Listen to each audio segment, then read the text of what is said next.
Humans are built to serve. You want to help people. It's hardwired into us. Serving other people touches the same part of our brain as eating food and having sex. You need it. But how do you serve? What is your purpose? How do you find your passion? So earlier this year, I went across 90 days, 23 cities across the US on a tour, speaking tour. In my head, my plan was to talk about how to overcome judgment, how to take the 2% difference and just start acting on your ideas. And as I started getting more questions, the single thing that came up over and over again from 23 different cities across the entire country, from Pittsburgh to San Diego and back, was how do I find my purpose? And in every single city, I had to walk people through this process. And because it became so important, I started to write a book on it, because I basically went through interventions with people where I had them stand up and had them go through a 3-step process, and they got a result. And suddenly, after years or decades of no clarity, they had clarity on what they should be doing and what their purpose was, what their passion was, and what their path forward was. Need motivation? Watch your top 10 with Believe Nation.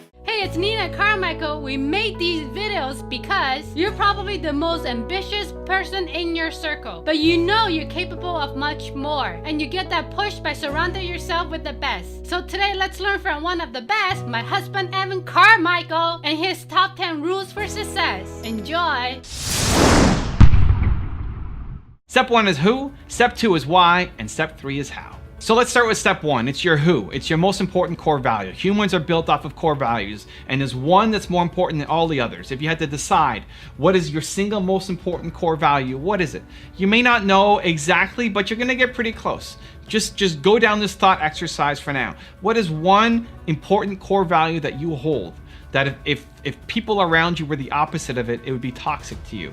It's important to figure out, because when people don't know what their most important core value is, you get pulled into a whole bunch of different directions. You get pulled to follow somebody else's purpose, somebody else's mission, and settle for it. But what you're settling for is crumbs. It's crumbs of purpose, because it's their purpose that you're just kind of helping instead of you actually living your purpose. It makes a massive difference. It starts with what is your single most important core value, and you can look at that by what are all the things that have made you come alive in the past, the people you love, the relationship that worked out, the thing you learned from your teachers the most, why you love those people so much is a common thread. And when you figure that out, it allows you to build a better life and business going forward with intention around your most important core value and bringing people alongside your mission to support you, so you're working with the people who are like-minded instead of having a random assortment of people who might have great skills but different values, and it doesn't work out. Step 2 is your why. This is your purpose. Your purpose comes from your pain. Your purpose comes from your pain. Think about the most painful moment you had growing up in your past. It doesn't have to be from 8 years old. Maybe it was something that happened 2 years ago. But the most painful moment in your life, what was it? Where you felt not physical pain, but emotional pain. That you felt worthless as a human being. When did you feel the most worthless as a human being? That moment.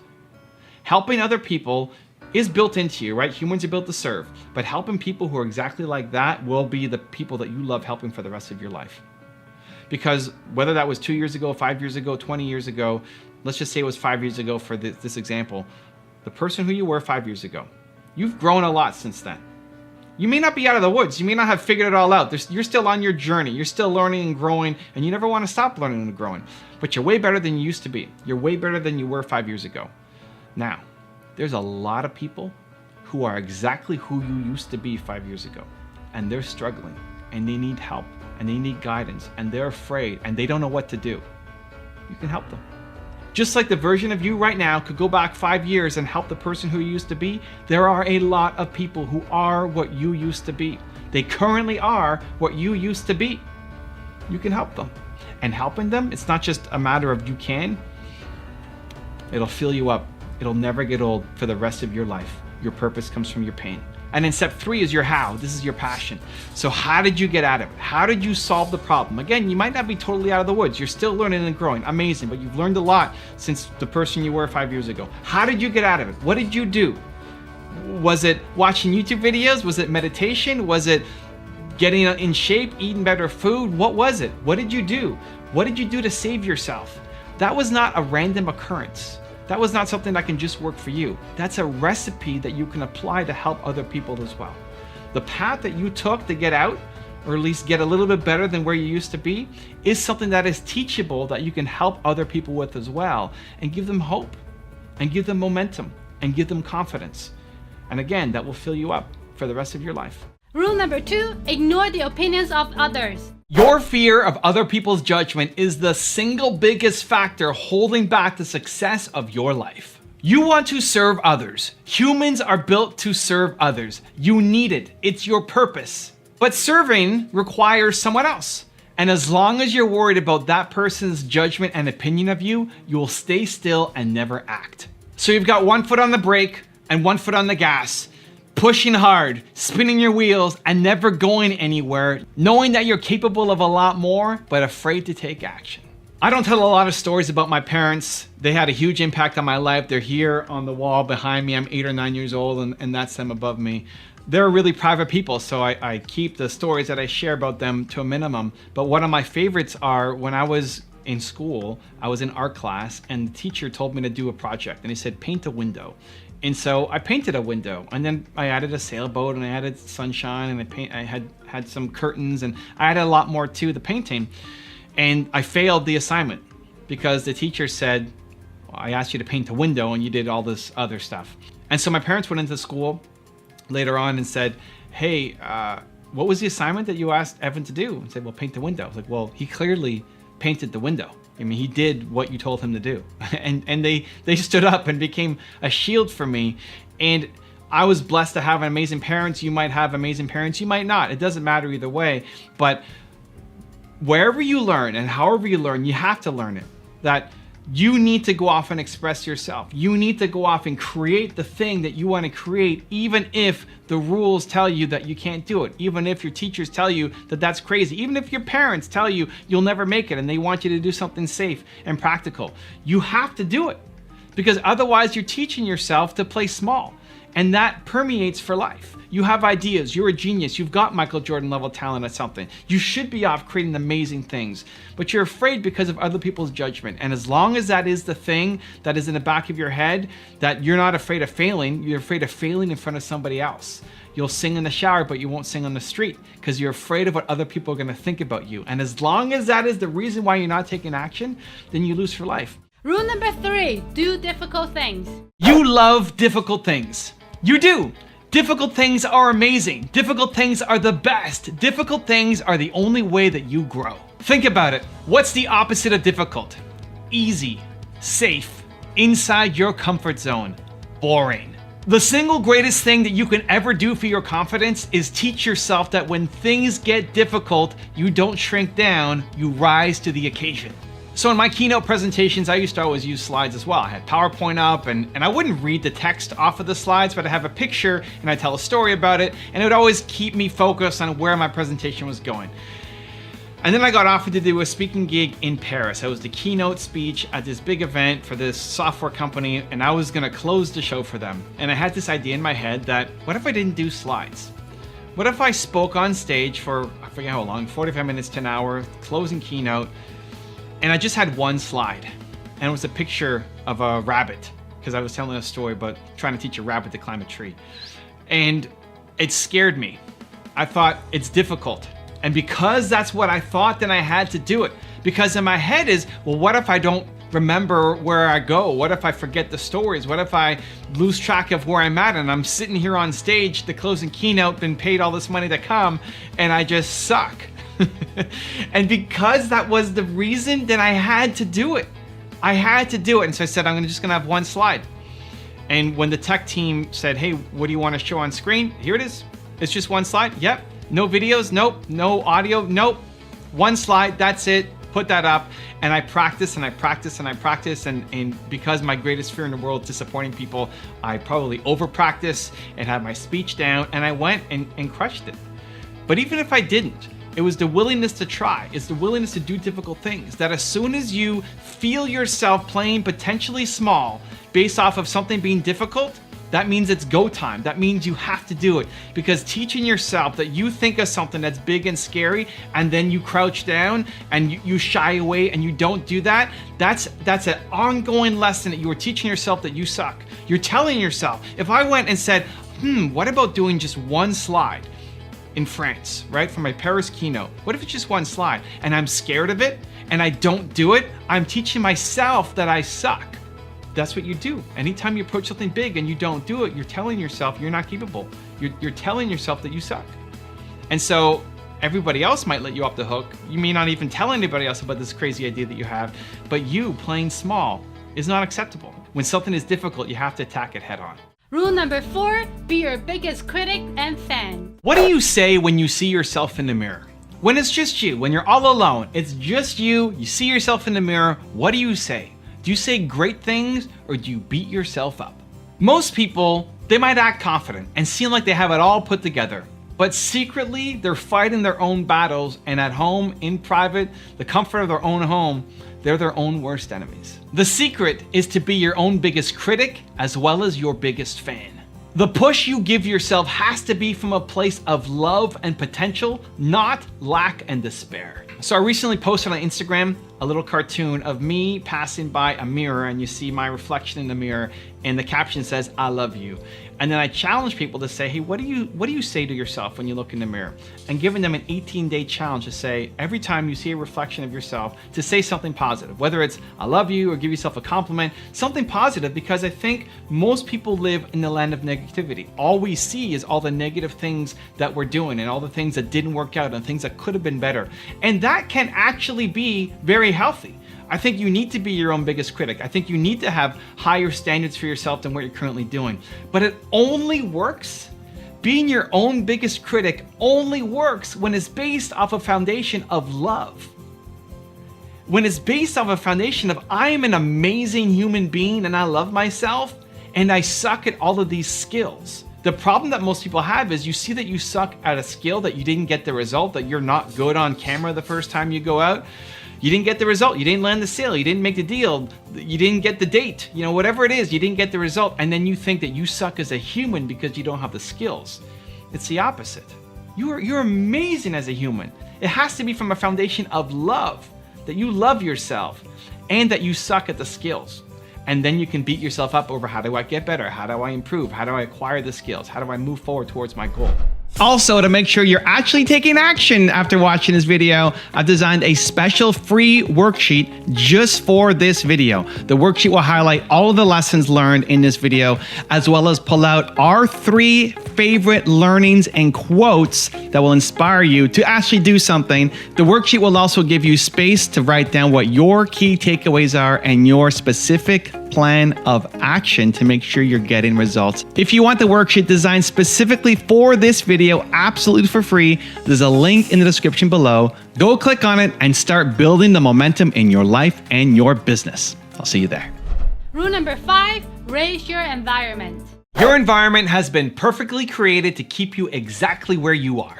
Everything around you, your friends, your family, the media you consume, all keeps you exactly where you are.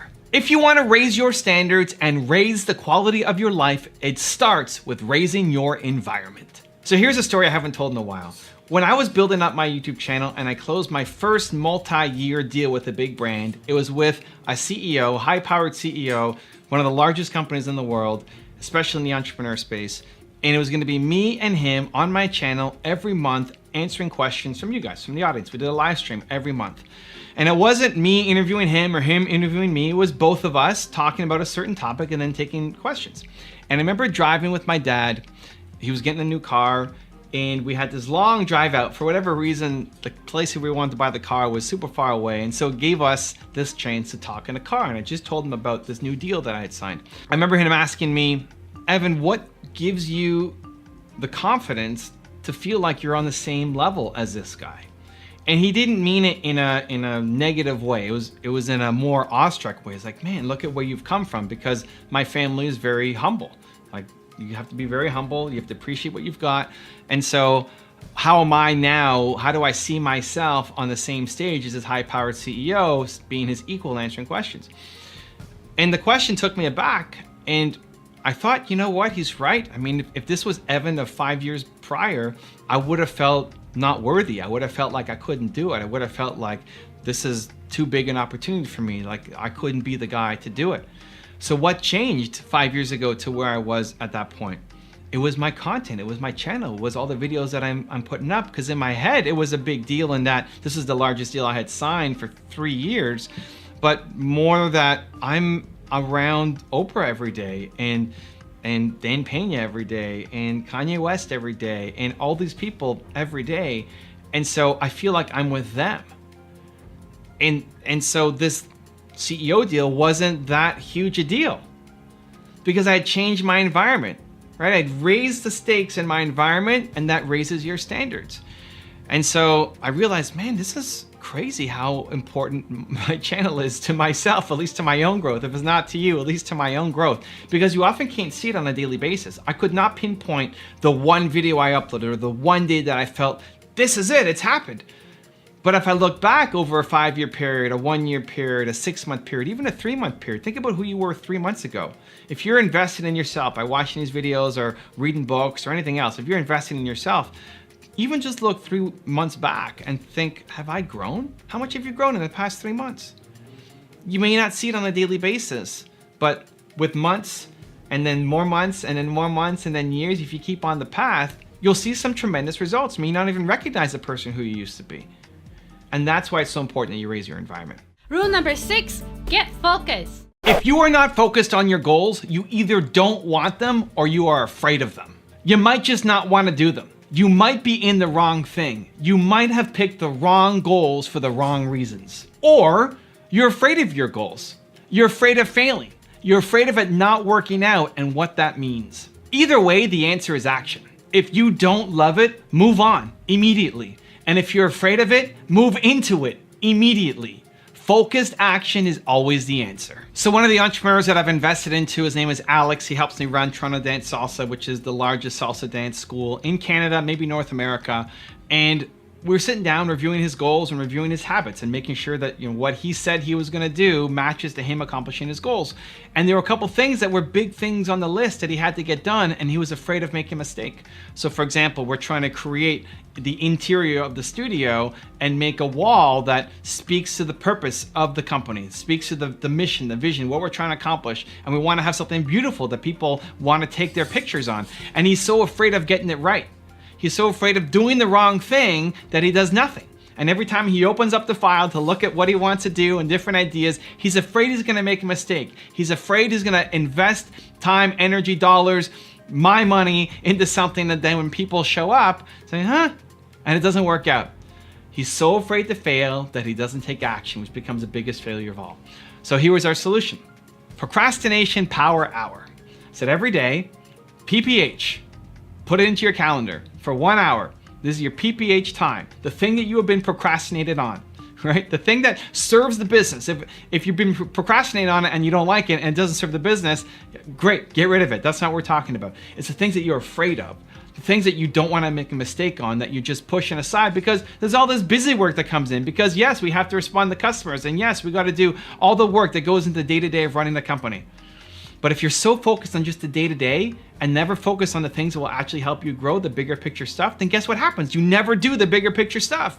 Especially if it's because you're afraid, then you have to take action. So we planned a daily procrastination power hour that he puts into his calendar, and he looks at it. When he gets there, he thinks, what am I procrastinating the most on? And he's got this list and he starts attacking it. And having that in his calendar is the thing that actually started building momentum for those big projects. Rule number 7, be bold. What would the boldest version of you do? Think about your mission. Think about your goals. Think about what you are trying to accomplish. You've got what you're doing now. But think about what the boldest version of you, if you summoned the boldest version of you into existence right now, what would he or she tell you to do? So when I did my tour earlier this year, it was 90 days, 23 cities. And at first I wanted to do it for free. I love doing free coffee shop meetups every time I travel to a new city. And I told my agent, Steve in New York, hey man, this is my idea. He said, you need to charge for the event. You gotta play bigger. You gotta do a bolder version of you. And it's freaked me out. It scared me because I don't want to disappoint people. And the idea of charging for something and then me disappointing people and then hitting that fear every 4 days, because I got up in a new city every 3 to 4 days for 90 days, was me being able to conquer my fears. And so Steve pushed me, and I have Steve's voice in my head. It's like, you need to play bigger. You got to do something bolder. What's the next step? And so I'm looking at my next tour coming up in 2020 around my book, Built to Serve, and I'm trying to think, how do I make it even bigger? How do I make it even bolder? Because what I've done has been great. And it's not trying to take away from what I've done. It's amazing. I'm proud of myself. I'm grateful. Awesome. And I know I'm capable of more. And I know I need to do something at the next level, because if I want to go off and accomplish my mission, I need to. Because at the rate I'm going right now, I'm not going to hit 1 billion people. I'm not going to solve the world's biggest problem. I'm not going to have the impact and reach that I know I can have unless I demand more boldness, bigger scale from myself on a daily basis.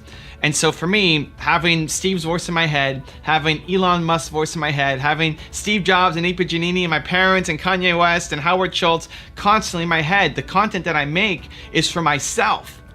It's selfish for myself, and then I share it with you guys, and thankfully you like it, so I can build a business around it and hire your team and keep creating more. What makes you bold? What makes you come alive? And how do you summon that creature on a daily basis?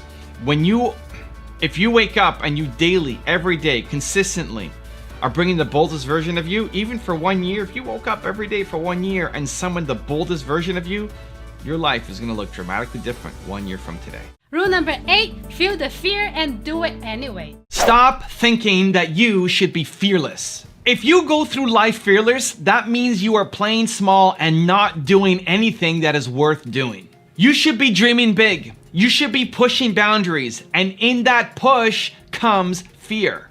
Instead of trying to be fearless, adopt the mindset that you want to feel the fear and do it anyway. Otherwise, you will never take on big projects, and you'll never accomplish your mission, and you'll always live below the potential that you know you're capable of. Rule number 9, ask for help. Not asking for help is selfish. You might think that trying to do everything yourself is selfless, that it's wrong to ask for help and noble to do everything yourself. But you love helping people. You love helping others. Remember that joy you feel when you help somebody and brought a smile to their face knowing you made their week? By you not asking for help, you're cheating people of that opportunity to bring a smile to their face. Stop being selfish and start asking for help. I came up with this idea when I was at a video game cafe. So here's what happened. I was on a call with one of my big customers at the time, and I was in Los Angeles, and we're doing a Google Live, streaming to my YouTube channel, lots of people watching, YouTube Live, I'm interviewing him, and then the internet goes down. Like, what happened? The power went out across all of Los Angeles. The power goes out and it's down. I got nothing. The stream is still live, but I'm not there anymore. I left my client live on the stream, and he's not sure what happens. He just sees my camera go down, and then he keeps going by himself for another 15-20 minutes waiting for me to come back. And he's embarrassed, and it's awkward, and he doesn't know what he's doing because the host who has the audience there is now gone. And then eventually he just leaves because he said, well, I don't know where Evan is, but thank you guys for watching. And it put him in a really difficult situation. I felt terrible. I went back to watching another live stream after, like, oh my God, I can't believe that happened. Now, it's out of my control. The internet goes down in Los Angeles. What am I supposed to do? There's no power anywhere. So as soon as the power gets back up, I message my client and say, hey man, I'm really sorry about that. Let's reschedule it. Let's do it again when I'm back home in Toronto, where I know I have stable internet, and I want to do it again for free, no extra cost. Even though we had almost finished the live stream together, we're gonna do a whole other one for free just because I want to make this right for you. Great. So we come back to Toronto. It's like a week or two later. And my internet is pretty rock solid in my home office. I've never had an internet issue really happen while I was doing a live stream, but I wanted to make extra sure that this time nothing happened, because if something happened the second time, it would not be a good thing. So I asked my friend Jay Rise, and I said, Jay Rise, I need a place that has rock solid internet that I'm gonna do this live stream and nothing can go wrong. And he said, I got a place, it's an internet cafe that I go to. I'll introduce you to the owner. I know him, and you can do it there. Like, thank you so much. So we go there. I'm there an hour early. I'm setting up. I'm talking to the owner. I'm testing the gear, my microphone, the headset, all of it, the camera, testing all of it, just to make sure that everything is working smoothly. I'm nervous because the last time it failed on us. My client comes on. We go live for half an hour, I don't remember, and it was smooth, perfect, no issues, crisp, amazing internet, blazing fast speeds. Great time with the audience, and we delivered an awesome product. Sigh of relief, right? I'm so pumped. I go talk to the owner and say, dude, thank you, man. It was perfect. No complaints, no problems. Thank you so much. How much do I owe you? And he said, well, you were on the computer for about an hour and a half, and J-Raz was on the computer for about an hour and a half, but I'll just bundle it together. So I forget what he told me. It was like $5 or $7 or $10 or something. Like, are you kidding me? I would have paid $1,000. I would have paid a lot of money just to make sure that this went smoothly, because it's the relationship with my client at the time, right? I said, okay, well, great. Here's the $7 that you wanted. Awesome. Let me buy some stuff from behind the counter. Let me buy some snacks from my friend J-Raz. J-Raz was hungry. He needed to eat. So like, here's $20, $25. Let me just buy out a whole bunch of your snacks and give it to him. He's like, no, you don't have to do that, man. Don't worry about it. Like, no, I want to do it. Let me buy the snack. No, don't worry about it. The owner thought that he was doing a good thing. The owner thought that he was being selfless, that, hey, don't worry, but you don't have to do it. That just paying for the internet was enough for him. But he was actually being selfish. In that moment, he was being selfish because he cheated me of the opportunity of, one, saying thank you. I wanted to pay more. I want to pay more. You're cheating me of the opportunity to do it, and you're cheating me of the opportunity to help my friend J-Rise and give him some food because he was hungry, so we had to go somewhere else. You need to be willing to bring other people in. You need to be willing to ask for help. Yes, you don't want to waste your time. Yes, you want to be respectful. Yes, but people love helping others. We are built to serve. You want to help other people. That joy that you feel when you help somebody out, allow it to come into other people's hearts too. And rule number 10, the last one before a very special bonus clip, is don't quit on what you love. If you quit on something too soon that you still love, you will regret it for the rest of your life. If you don't love it anymore, quit. Move on. You will never win doing work that you hate. But if you love it, and you move on to something else, you will look back on this day and regret it for the rest of your life that you did not see it through. Most people spend their entire life living with regrets. Don't let that be you. The hardest decision I ever had to make in my life was being an entrepreneur.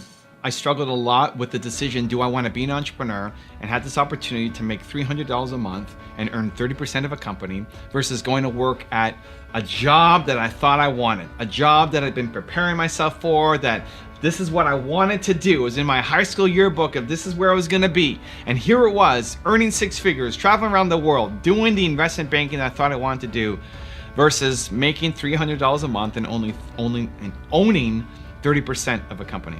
And the thing that allowed me to push through and be an entrepreneur was me saying, I don't want to live with regret. That I would rather know and fail than not know. And I gave myself a year. I said, I'm going to give myself a year to do this. I could always go back and get another job. It may not be the same job. It probably wouldn't be the same job. It may not be as much pay. It may not be traveling as much as this job was offering me to travel. But this entrepreneurial thing, this opportunity that I had, I never knew if it would come back again. Like I thought maybe this will never happen to me again. And so I decided to go for it. And we struggled and it was hard, but I never ended up having to go back and get another job. And so if you're at an inflection point, if you're thinking about which path should I take, A or B, lean in with your heart. Stop using your head. Your head only understands the world that currently exists. Lean in with your heart and ask yourself, which decision will I regret more if I don't do? And then go take that action. I became an entrepreneur because I didn't want to regret not having at least tried. And a great moment in my life came a number of years later where one of the people I went to university with came back and said, Evan, I went down that path. I became the investment banker and I hate my life. How do I become an entrepreneur? And I looked in his eyes and I saw the desperation and the sadness and helped him, but also was so grateful that that wasn't me, because it could have been. You are what you consistently do. It's not what you do some of the times. It's not what you do when you feel motivated or you had enough sleep or that it's the perfect conditions out there. You are what you consistently do. The one-off moments don't mean anything. You can have a chocolate bar, but if the rest of your days are eating healthy all the time, guess what? You're not going to gain a ton of weight. And likewise, the other way around, if you have a life that you're not following through on any of your goals, and then you have one great moment or one great day, guess what? You fall back down. This is where a lot of entrepreneurs struggle, because you have these moments where you feel alive, empowered, on top of the world, amazing, and you might even put a little bit of that into practice. But if it's not consistent, then it never happens. And it's almost better to not even know what you're capable of. This is part of the curse of being an entrepreneur is you know you're capable of great things. You see an amazing future, an amazing world of what you could build, but then you also see your lack of follow through and the lack of delivery and the lack of execution. And it's that constant grind against your self-worth to say, I should be doing more, but I'm not. It's almost better to have no goals and have no dreams and have no ambition, because then you're good. Then you're in bliss because you're ignorant of what you're capable of. So how do you fix it? I look at myself, and anytime I want to make a change in my life, it goes to the schedule. My schedule has to map to my ambitions, right? Your schedule needs to map to your ambitions. What you say you want out of life needs to be in your life, right? Hope is not enough. Hoping that you have enough inspiration, hoping that you get motivated, hoping that you'll be ready one day, that's not enough. It's not a day of the week, right? Someday is not a day of the week. Sunday is, but someday is not a day of the week. And so whatever you want out of life has to be in your calendar. Whatever success looks like for you, health, finances, relationships, whatever it looks like for you, whatever that perfect vision is in your head, whatever you have on your dream board of what you want to accomplish in your life. Okay, great. How do you accomplish that? How do you get there? It's your habits. Success is habits. Success equals habits. Where are your habits? In your calendar. So what are you doing when you wake up in the morning? What are you doing every single day of the week? What are you doing for planning for the quarter and the week and even the year ahead? What are you doing? What are you doing to change what's in your calendar to make sure that if you actually did those things, like if you look at your week, look at your next week, look at what's in your calendar, your health goals, your relationship goals, not just the goals, but the execution against it. You can say you want to have a great body or you want to get healthy this year. Great. What does that look like? Where in your calendar are you spending time planning your food and working out and taking care of yourself? It has to be a time, not just a blank space. This is the problem. We'll book a lot of our business stuff, but not our personal stuff. I book all my personal stuff. My time with Nina is in my calendar. The time to celebrate with the kids and family is in the calendar. It's in the calendar. It's as important as a business meeting. Because what happens is when you have blank spots in your calendar, you start living an unintentional life, right? When you set up a calendar and you create the blocks of time for where you're going to spend, when you're going to wake up and what you're going to work on and when you're going to take care of your body and when you're going to take care of your relationships or take care of self, right? When that's in your calendar, that's living an intentional life. When you just have a bunch of blank spots, you get distracted. You pull out your phone and dive into Instagram, and 3 hours later, you're still on it and you feel worse about yourself. So it's about creating an intentional life for yourself, and that starts with your calendar. You are what you consistently do. You are what you repeatedly do. So how do we do it? How are some of the steps? What are the 3 action items for you? Well, step 1 is to figure out what do you want, especially on a belief scale. Like, what do you want to believe? What is the difference between where you are now and where you want to go? And this can be hard for achievers because you probably are the most ambitious person that you know, right? You're the one who's caring about other people. You're the one encouraging other people, but nobody's doing it for you. So what are the beliefs that you need to have? What's the most important belief change that you need to have that you're not getting from your immediate circle? Doesn't mean you stop pouring into other people. Keep doing that. It's amazing. You're built to serve. It's going to fill you up. But you need something to pour into you. Otherwise, you don't grow, right? If you're just feeding other people and nothing's feeding you, you don't grow. You're just going to get drained. So what's going to be feeding into you? The belief that would make the difference between where you are right now and where you want to be. What is that single belief? Great. So getting clear on what that one. Don't worry about having 100 different beliefs yet. Tackle one thing at a time. What's the single most important belief that you need to have for yourself to get your next level of growth? Great. Step number 2. Who is doing that right now? Who is doing that? And creating an environment and habits around it. So for me, I want to believe in myself more. I want to spread more belief to other people as well. So what's in my environment? Well, my physical environment, you can see here, from me wearing this outfit to having, the pictures behind me on the wall. These people all inspire me for different reasons, to the videos that I make and consume, to the work that I do in my community, to the new Discord that I set up, evancarmichael.biz, if you want to come and join us.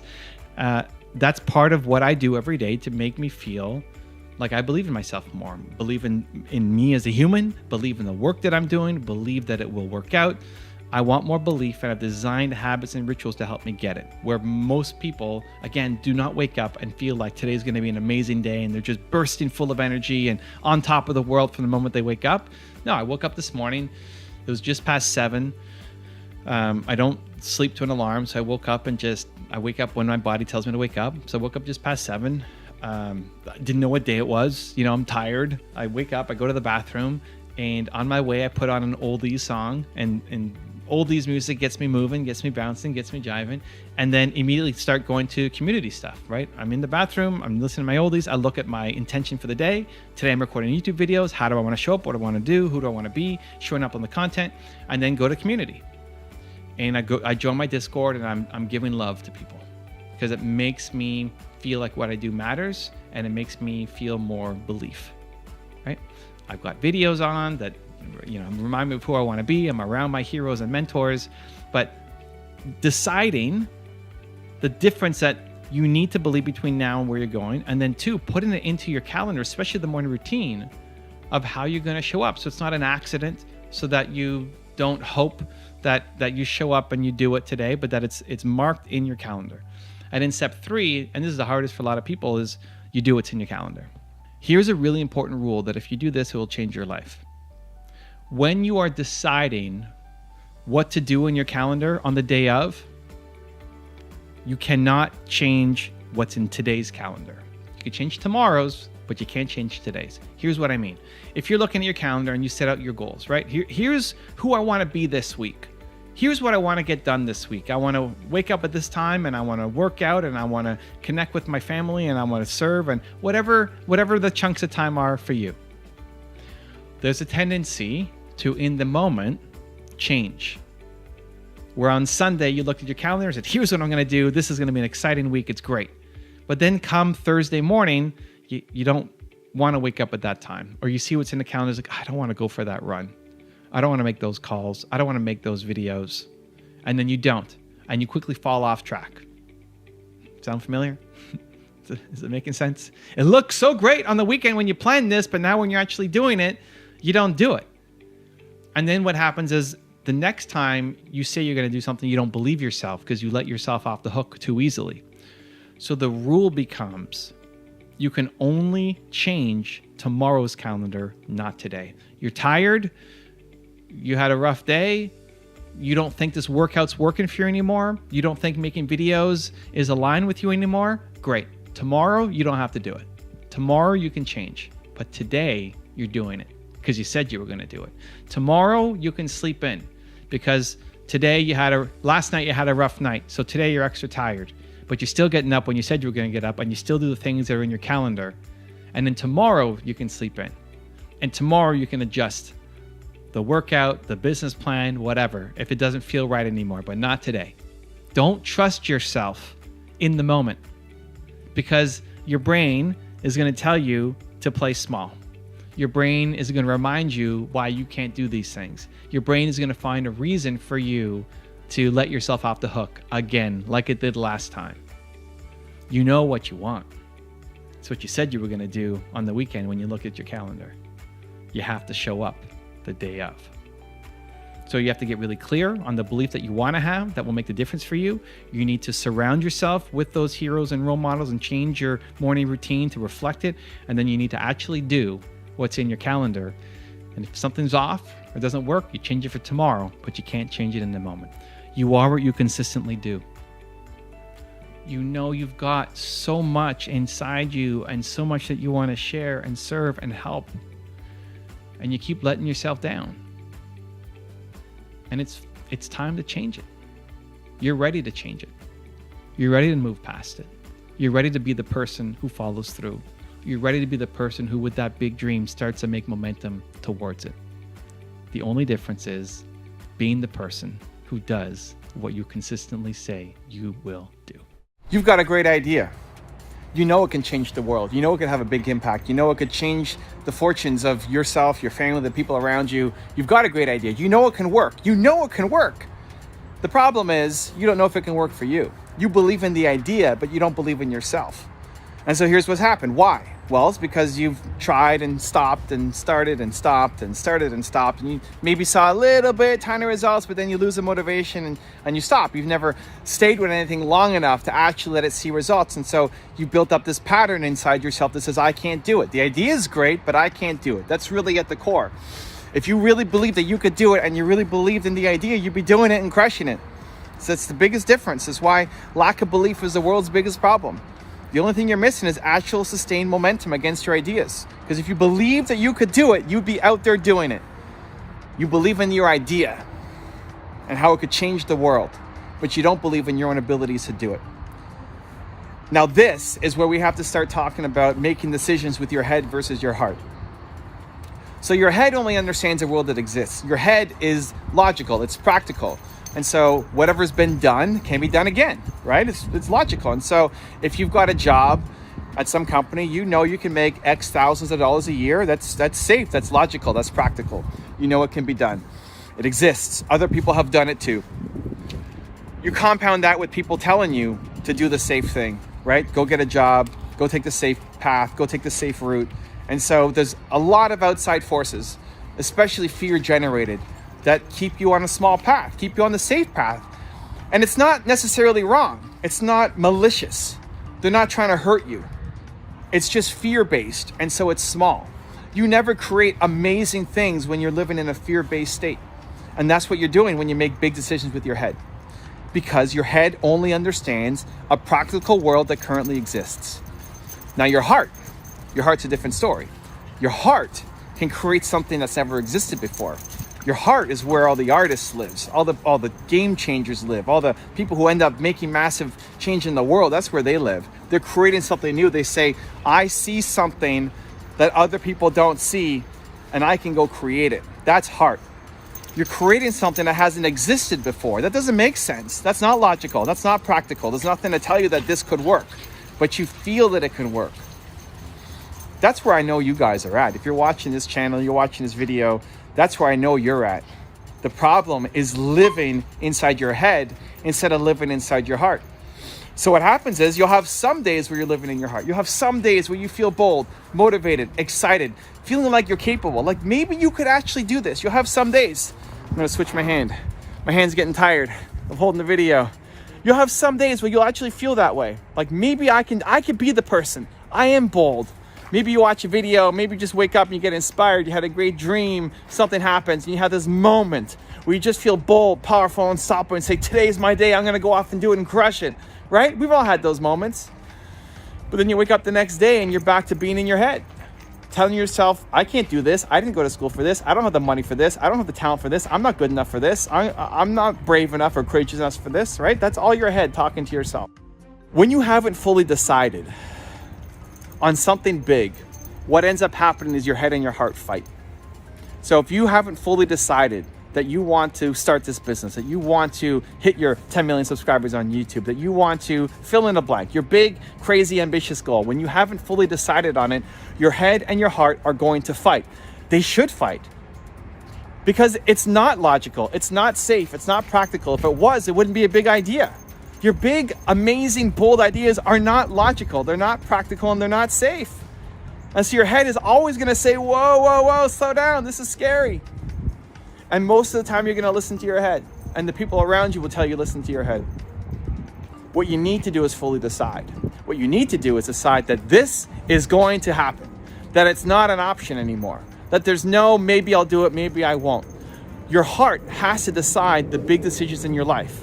Should you go move to that other country or other city? Should you go marry that person or not? Should you go take that job or not? Should you go start that business or not? Big decisions with your heart. And then you use your head to help you figure out the how. I always find it so funny when people are thinking, well, should I do that business or not? Or should I marry that person or not? And they make a list, you make a checklist, and you write down pros and cons, right? Never make a decision that's big in your life based off of objective pros and cons, because you're making it using the wrong part of your body. Because you might really love somebody and you come up with all these lists and you got 80 cons on that list and only one pro. Or maybe that one pro is all you need. Same thing with the business. There's a million reasons why your business is not going to work out. You sit there and make a list of pros and cons. There should be way more cons. There's a million reasons why you're not going to win and 8 why you will. And the people who go off and win only focus on the 8. Making a list of pros and cons to help you make big decisions in life is one of the stupidest things you can do. Straight up. Now, your head is very important. Your head helps you accomplish your goals, but only once your heart's decided. So your heart allows you to make the big decisions. I want this to happen in my life. No negotiation, this is going to happen. And then from there, you use your head to figure out how to do it. Right? Once your head is not fighting your heart, once your head is understood, oh, he's serious, she's serious. Okay, crap, how do we actually make this happen now? That's when you use your head, because you're a smart person and you need your head aligned to help you accomplish your big goals. So if I want to go off and build my YouTube channel and get 10 million subscribers, that's happening. When I first started YouTube 11 years ago, there was no educational content. There were no 15-minute videos on YouTube. It was all memes and stupid videos and cats and just not this at all. And it took me too long to listen to my heart, quite frankly. You know, I loved it, and so I kept doing it. And you know, pat on my own back for myself is that thankfully I kept going. I wasn't as consistent as I am now, but I kept going. I didn't give up, even though there were no signs that I would have success, right? My first video got 3 comments in 1 year, and one was my mom, one was my sister, and one was some random dude. I wasn't getting traction. I was still looking back at some of my old videos yesterday, and a lot of them, no comments, right? Like one video, 35 views, 0 comments. Man, I guess I spent a lot of time making that video. And so I kept going because there was something inside me that said, I need to keep doing this. I wish I kept going faster. And it's my wish for you too, right now, with your business, with your idea, with your crazy goals. I wish you keep going, but I wish you go faster on it. That you decide with your heart to say, I am making this happen. And you say, head, listen to me. We're making this happen. Now you're the smart one. Help me figure out how to actually do it. So to get to my 10 million subscribers, how do I do it? And every day I'm using my brain to help me do it. And hopefully you are too. When your head and your heart are fighting, when your goals, your ambitions, your dreams are fighting every day what you think is practical, logical, possible, you're just going to be stuck. Very slow growth, very slow momentum, knowing you're capable of more, but just stuck because you're fighting yourself. The biggest problem is you're just fighting yourself. But when you can let go, when you can say, my heart is going to help me make the big decisions in my life, and my head's going to help me figure out how, magical things start to happen. And that's my wish for you. Self-confidence comes from doing difficult things. Self-confidence, self-love, self-respect, it all comes from deciding to do something difficult. Here's what happens when something hard comes up and you find a reason why you can't do it. It's too hard, it's too difficult, it's too scary. Most people will let you off the hook.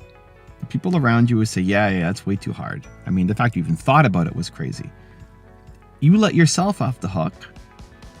But then you realize, I could have done it. You know, like that's the worst feeling in the world, that you could have done something, but then you came up with an excuse as to why you can't. And that will eat you up. And even if the world lets you off the hook, recognize that they have lower standards than you. Recognize that the people who are giving you that advice and patting you on the back and saying it's okay, you don't need to do it, they don't like their life either. They're stuck. They're trapped. They're not pushing hard. They're not being aggressive for their goals. They're not tough either. And we're reinforcing that comfort loop. Every day, comfort you versus growth you are in a fight. There's a war going on inside you. Comfort you versus growth you. Comfort Evan versus Growth Evan. Every day there's a fight, there's a battle, there's a war going on. And you need to decide who's going to win the fight. It's a daily thing.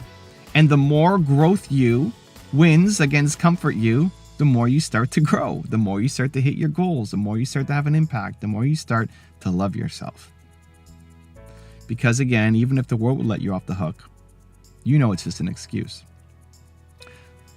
I think most people think of it as a giant step that you have to take to build that self-confidence. It's not. I think it's much more about the daily battles with yourself that then builds up to major things. Just like you don't go to the gym and lift 400 pounds, you start by lifting 5 pounds or 10 pounds or 20 pounds or 40 pounds, whatever it is. That's how you start to build the muscle. It's much more about the daily building of the muscle to show yourself who you are, much more than the one-off heroic moments. Here's an example. So yesterday we had an insane snowstorm here in Toronto. I don't know if we can, it's kind of blurry, can't see. We had, I can see some here behind me. It's like, look, see that mountain of snow behind me? We had an insane snowstorm. We had probably the worst snowstorm in Toronto, Canada, in a decade. I have not seen this much snow in a crazy amount of time. And so I'm going for a walk, rucking. And rucking is where you carry a backpack. So I'm carrying a backpack of 20 pounds as I'm walking, doing my normal walk. And it's crazy outside. Normally the rucking alone is hard enough, and I just increased the weight in the backpack. Now there's no path to walk on. And this morning I was walking through an area and there was zero path. The snow is up to my knees and I need to get through. So what are my options? Well, I could complain and turn around, right? Like, oh, I could look out the window and say, it's so much snow. I'm not going to do that. I'll do it when there's less snow, you know. And then the next day there's less snow. There's still snow, and the next day there's still snow. And then all of a sudden you just give up on the habit, right? Like you let yourself off the hook to say, I'll do it tomorrow, and then you never do it, and then the habit's gone. And that's what you're teaching yourself. This is why it leads to identity. This is why it leads to negative self-worth and negative self-confidence, because the next time you come up with an idea, you've already reinforced the training. You're training yourself that when you come up with an idea, you don't do the thing. When you say you're going to do it and you're going to start tomorrow and then you don't, the next time you come up with an idea, guess what? You've already reinforced the pattern. Like, I don't follow through. I'm not going to do that. I'm excited today, but tomorrow I won't follow through. So there's the snow. It's up to my knees, right? Up to my knees, and I'm 6'1", so it's some serious snow. Like I got to walk through, not quite that. That's probably taller than me. I don't have to walk through that much, but up to my knees. I'm looking at it, and I've got to go, I don't know, 100 meters through this thing. And initially my thought was, why is there no path? Why has nobody shoveled this? Why has nobody snowblowed this? Like, I gotta get over there. I got a backpack on. I'm rucking. I'm sweating like crazy. I'm already exhausted. Now I gotta go through this. This is when we need to catch ourselves, right? Everybody would have let me off the hook. And another me would have let me off the hook, right? Comfort Evan would have let Growth Evan off the hook. So it's okay. Go back home or go the long way around where there's a path. Don't go through that snow up to your knees. And as soon as I caught it, now what? Most of the time you won't catch it. Most of the time you'll do the automatic thing. And usually the automatic thing is the comfort thing. So usually play small by default. Usually you'll look outside and see the snow and not go. Just by default, not even catching the conversation with yourself. But when you catch it, this is a really important moment.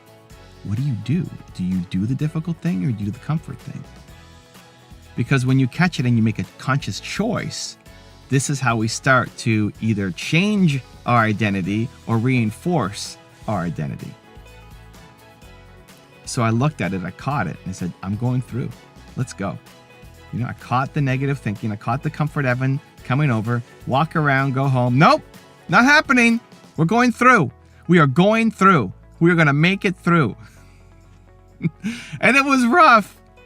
Yeah, I'm walking through, I'm freezing. I'm taking one kind of giant step at a time. Snow is getting all through my boots, all down my legs. I almost slip and fall. I have a coffee that I picked up.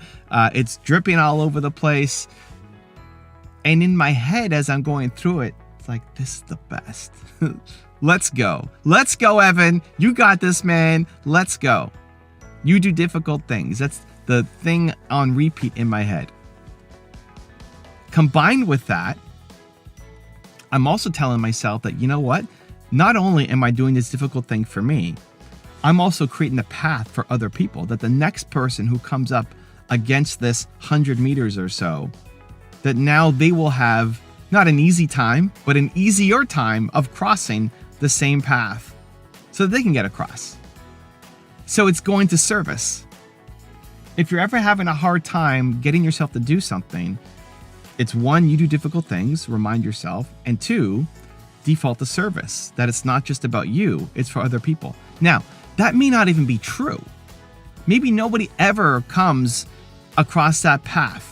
Maybe I didn't make it easier for the next person. Maybe somebody comes 5 minutes after me and snow blows the whole thing, and so there was zero service. It doesn't matter. It's the story that I'm telling myself that it will serve other people, that will get you to then do the difficult thing. So, in order to make it happen, there's two triggers that I use. One is language, so scary, difficult, or hard. If you say those things, if you feel those things, if you text those things, if you write those things, if you're talking to yourself and you catch those things, then you have to do it. You can no longer accept scary, difficult, or hard as reasons for you not to do the thing. Because your great life is on the other side of scary, difficult, hard. Everything you want. The business you want, the relationships you want, the health that you want, everything, your great life. If you wrote down a list of everything you want out of life, everything on that list comes on the other side of you doing scary, difficult, and hard things. Growth you. That's growth you, fighting, comfort you. So when you catch yourself saying, speaking, writing, thinking, scary, difficult, or hard, that's a trigger. It should be a trigger. It's a trigger for me. It should be a trigger for you to go and do it. Do it. Go. Walk through the giant snow. And you might be thinking, well, how does that help me with my business? It's just walking through snow and I'm going to be cold and have snow in my boots. How does that help me? It's an identity thing. Because as soon as you start to teach yourself that you're the kind of person who follows through on those scary, difficult, hard things, then the next time that shows up anywhere in your life, in your business, in your relationships, in your health, anything that actually helps you accomplish your goals, you're going to be ready to show up for it. You're going to be more likely to actually do the thing because you've been training and conditioning yourself to do the thing. That's why walking through 100 meters of snow matters. So the first is scary, difficult, hard. Those are verbal cues or thought cues.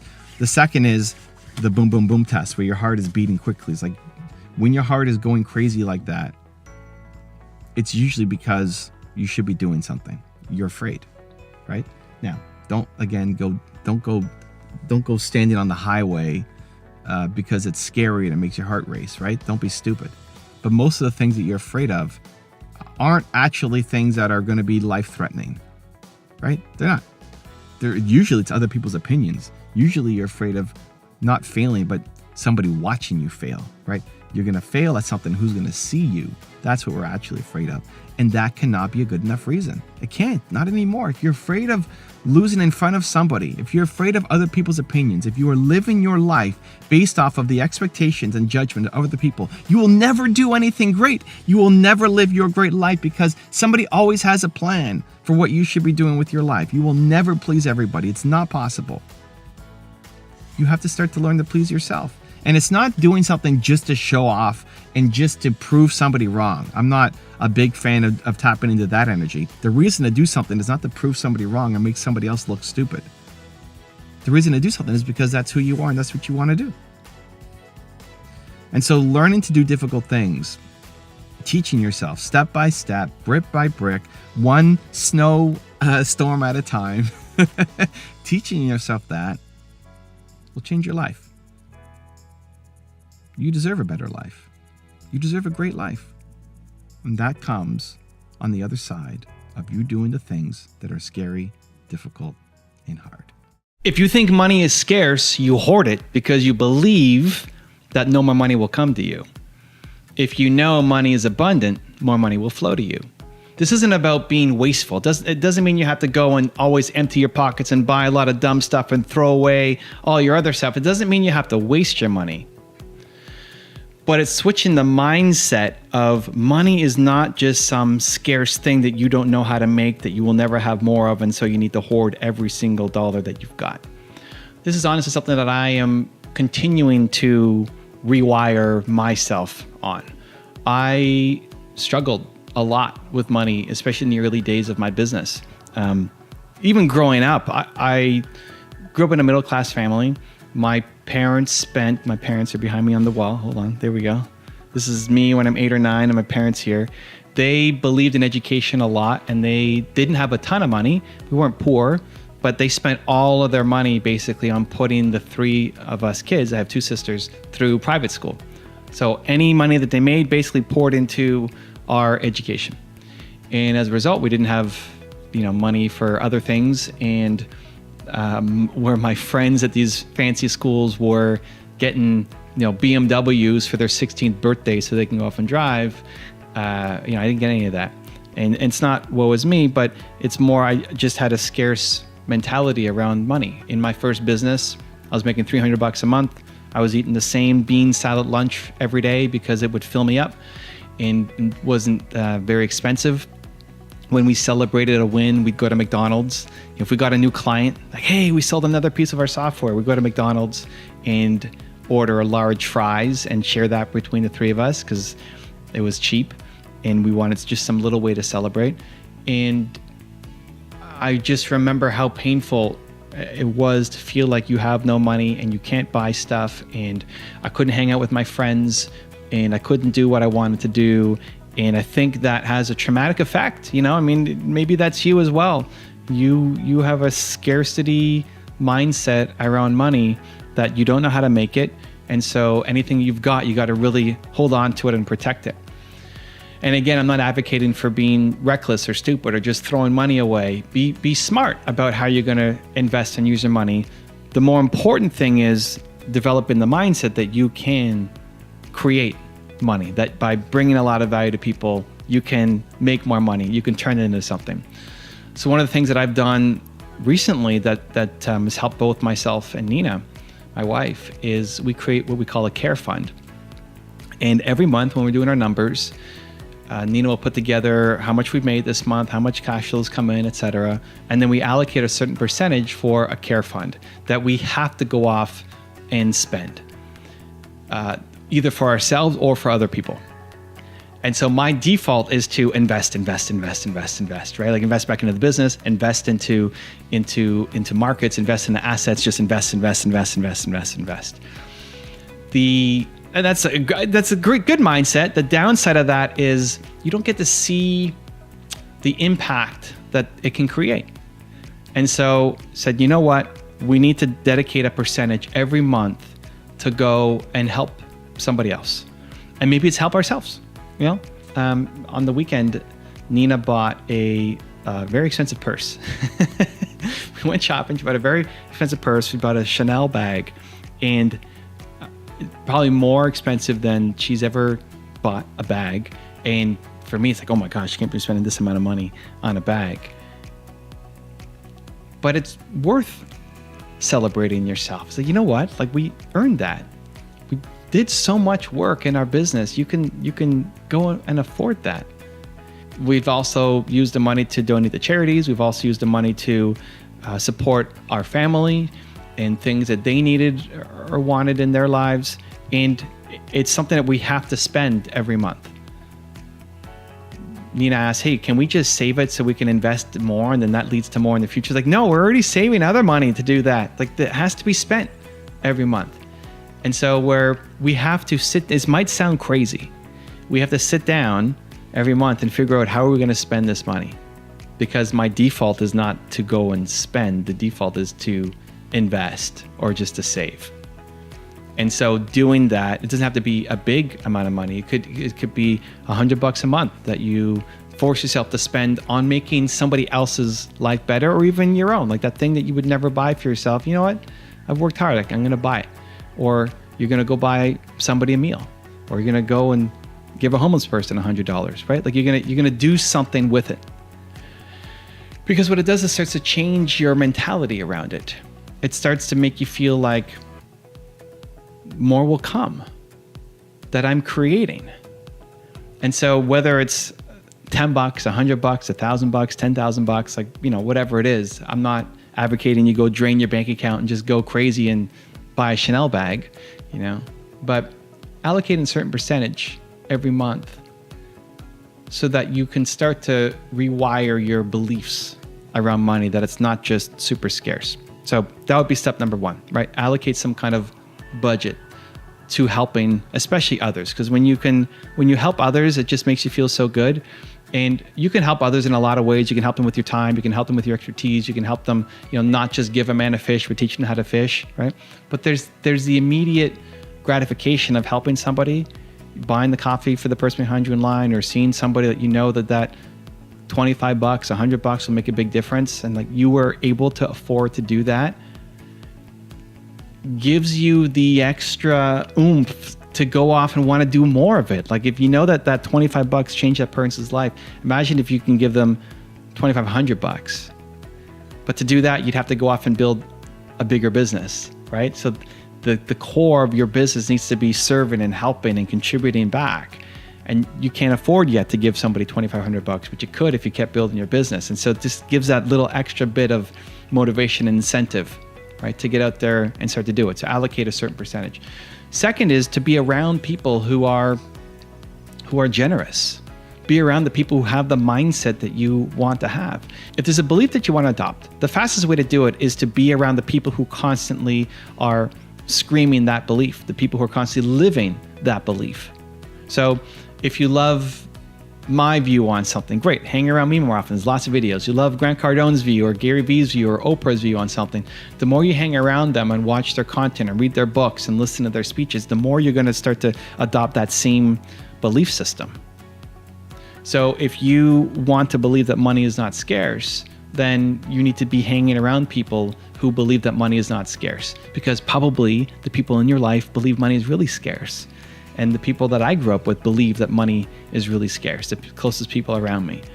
And so it doesn't mean you stop hanging out with them, but you need to inject new people in, even if it's just through YouTube videos of the people who believe the thing that you want to believe, because otherwise you get pulled back down because your environment has been created to keep you where you are. So if you want to change where you are, you have to change the environment. And it used to be that you have to really change it. You had to go somewhere else. You had to move out. You had to find a mentor to hang out with and have coffee with consistently. Now you can do it through YouTube. I've been inspired by tons of mentors who I've never met because of the content that I've learned from them on YouTube. But it takes the effort and intention to be consistently around it. That this is the belief system that you want to have, you need to create that habit for yourself. From the things that are on the wall, to the clothes that you wear, to the media that you're consuming every day, being intentional with that to say, this is the belief system that I want to have. I recognize I'm not there yet, but this is this belief system I want to have, and I want to be around the people who believe this to their core, because their belief in that thing is stronger than your belief against it. And whoever's more confident wins.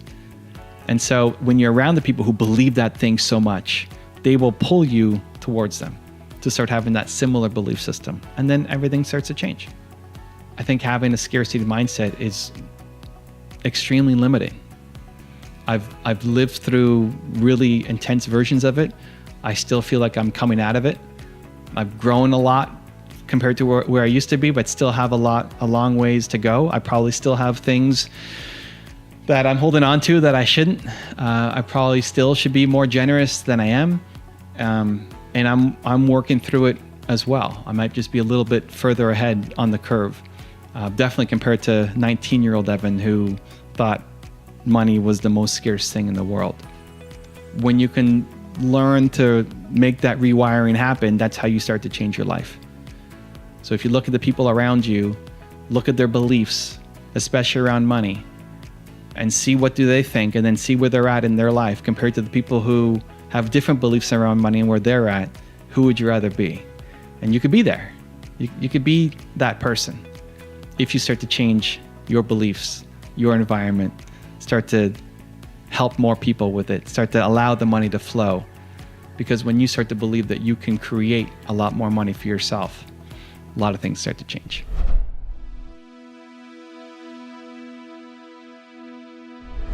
Because you made it this far in a video, I want to celebrate you. Most people start and don't finish. Most people never actually follow through. Most people say they want something, but they don't ever do the work to actually get it. But you are different. You are special. Believe Nation, you made it here all the way to the end, and I love you. So as a special celebration, if you put a hashtag believe down in the comments below on this video, I will showcase you and celebrate you somewhere on the screen in a future video because you are awesome. If you want to watch another top 10 rules of Evan Carmichael, check out the video next to me.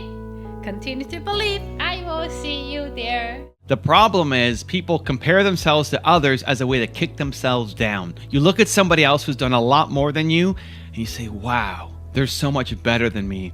I can never do it.